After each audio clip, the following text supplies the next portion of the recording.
আপনি কি জানেন এখন শুয়ে শুয়ে বানিয়ে ফেলতে পারবেন খাট কাঁপানো ভিএফএক্স, তাও আবার আইপ্যাডে। এখনই না, কয়েকদিন পর ব্লেন্ডার আসতেছে আইপ্যাডে। আপাতত আমরা iOS 26 আপডেটটা আসছে, iOS 26 নিয়ে কথা বলবো। iOS 26 এ অ্যাপেল কি কি চেঞ্জ করছে বা আগের থেকে কি কি ইমপ্রুভমেন্ট আছে এটা নিয়ে কথা বলবো। শুরুতেই যে ভিজুয়াল চেঞ্জটা আছে সেটা হলো এর লিকুইড গ্লাস ইউআই, যেটা iOS এও ছিল এবং iPadOS এও আছে।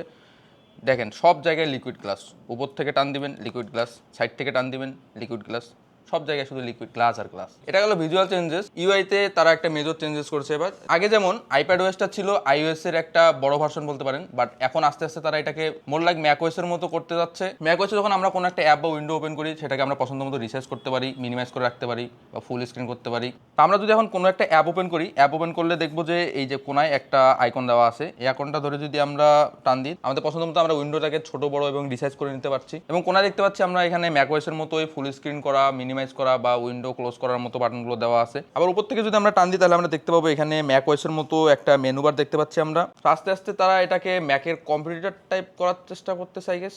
যেমন অলরেডি এটাতে আপনার যেটা M1 ভেরিয়েন্ট আছে, M1 থেকে যারা এটা উপরের ভেরিয়েন্ট আছে এটাতে আপনার ফাইনাল কাটের একটা ভার্সন দেওয়া আছে। M1 এর নিচেগুলোতে চালাতে পারবেন না, বাট M1 এর উপরগুলোতে ফাইনাল কাট একটা ফুল ভার্সন দেওয়া আছে। আবার এটাতে আপনি DaVinci রিজলভ পাচ্ছেন, পাশাপাশি ফটোশপের একটা টোন ডাউন টাইপ ভার্সন দেওয়া আছে যেটা দিয়ে আপনি মোটামুটি ফটোশপের কাজগুলো করতে পারবেন। এবং শোনা যাচ্ছে যে ইন ফিউচার ব্লেন্ডার সাপোর্টও আসতেছে এটার জন্য, খাট কাঁপানো ভিএফএক্স।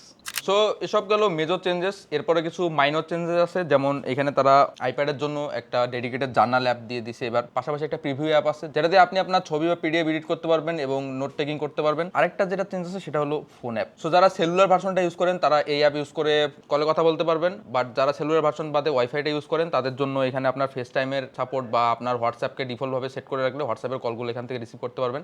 এসব গেল ফিচার্স, বাট এর সাথে কিছু বাগস এবং পারফরমেন্স লস আছে। ইউআইটা অনেকটা চপি লাগে। যেমন আমি যদি অ্যান্ড্রয়েডে যাওয়ার চেষ্টা করি, দেখেন এই যে একটা বাম্প খেয়াল করবেন, এই ল্যাগটা আগে ছিল না, বাট এই আপডেট আসার পর থেকে এই ল্যাগটা আমি খেয়াল করছি। এরকম টুকটাক ল্যাগ ইউআইতে অনেক জায়গায় আছে। আর আরেকটা জিনিস আপনারা হয়তো খেয়াল করছেন এতক্ষণ, যে ডিসপ্লের যে ওয়ালপেপারটা আছে এটা লাফালাফি করতেছিল, পোটেটো ল্যান্ডস্কেপ। এটা শুধু এই ওয়ালপেপারে না, আমি আরও কয়েকটা ওয়ালপেপার ট্রাই করেছি, প্রত্যেকটাতে এই সেম বাগটা আছে। এটা বাগ নাকি আমি জানি না, বাট যেহেতু নতুন রিলিজ আস্তে আস্তে আই গেস ফিক্স হবে। প্রথম এরকম বাগ ভাল্লুক সব ইউআইতেই থাকে। সো আপনারা যদি কেউ iPadOS 26 ইনস্টল করেন তাহলে আপনার অভিজ্ঞতা জানাবেন কমেন্টে, আপনি কোনো বাগ বা কোনো পারফরমেন্স লসের দেখা পেয়েছেন কিনা বা আপনার কেমন লাগছে।